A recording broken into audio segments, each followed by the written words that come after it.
Hello, in front of me I've got Logitech G303. In this video I'll show you how to create macro for your mouse.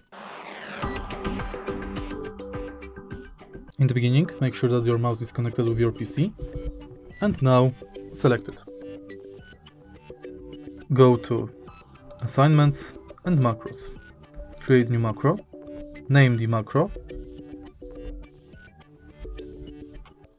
select type of macro,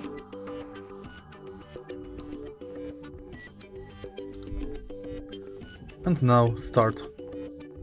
You can select between key, record keystrokes, text and emojis, action, launch application, system or delay. Select commands.